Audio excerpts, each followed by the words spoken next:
Welcome. Today we're doing a deep dive into something you asked us about, the ROC curve. Yeah, a really key tool in data analysis. Exactly. Think of it as a quick visual check on how well your classification model is actually doing. Spot on. We're planning to break down what the curve actually shows, talk about that number you always hear, the AUC, and the balancing act it represents. And hopefully make it all clear, cut through some of the maybe confusing bits. Right. So first off, what is this curve picturing? Okay, so imagine you have a model trying to classify things, say yes or no. The ROC curve plots the true positive rate on the vertical axis. That's sensitivity, right? How many yes cases it catches. Precisely. And on the horizontal axis, it plots the false positive rate. That's when the model says yes, but it should have been no. Uh-huh. So it's kind of showing a trade-off. Exactly that. The false positive rate is actually 1 minus specificity. Specificity is how good it is at correctly finding the no cases. Okay, so you tweak the model's threshold, like how confident it needs to be to say yes. And you get different pairs of sensitivity and false positive rates. The curve connects all those possible points. Makes sense. Now, what about this AUC thing? Area under the curve. Ah, yes. The AUC is super useful. It basically boils down the entire curve's performance into a single number. One number to rule them all? Sort of.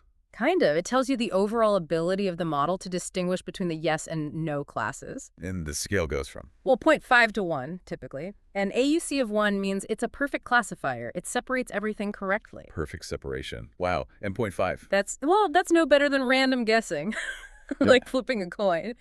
Your model has zero discriminatory power. Right. So 0.5 is the baseline we definitely want to beat. A higher AUC means a better model overall. Generally, yes. A model with a curve that bows more towards the top left corner, high sensitivity, low false positive rate, will have a higher AUC. And that shape helps when comparing models too, I guess. Absolutely. You plot multiple ROC curves on the same graph, and you can visually see which model is generally performing better across the board. The one hugging the top left corner more. That's the one. But then comes the tricky part. Choosing which point on the curve, which threshold, to actually use for your specific problem. Yeah, that sensitivity versus specificity trade-off again. It's not just theoretical, is it? Not at all. Think about medical diagnosis. Do you want a test that catches absolutely every possible case, even if it scares some healthy people unnecessarily? That's high sensitivity, maybe higher false positives. Or do you want to be really sure when you diagnose someone, potentially missing some milder cases? Higher specificity. Exactly.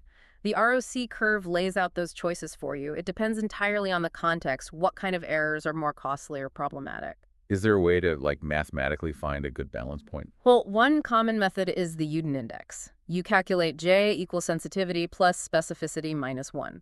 Okay. And the point on the ROC curve that maximizes this J value is considered by some to be an optimal threshold balancing both metrics. Interesting. But what if the data itself is skewed?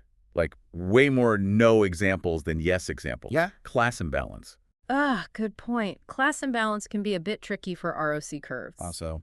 Because the true positive rate and false positive rate are calculated within each class, the ROC curve and its AUC can sometimes look overly optimistic on imbalanced data sets. So a high AUC might hide the fact that the model isn't actually doing great on the rare positive cases. It can happen, yes. The model might be great at identifying the majority class, the no's, but poor with the minority class, yes, yet still achieve a decent AUC. So the ROC curve isn't the final word then. It has limits. Definitely not the whole story. It's powerful, but you need other metrics too, especially with imbalance. Things like precision and recall. Right. Precision being, of the times I predicted yes, how often was I right? Uh-huh. And recall is sensitivity again. Of all the actual yes cases, how many did I find? And these are often looked at together on a different curve. Exactly. The precision recall, PR curve, it plots precision versus recall.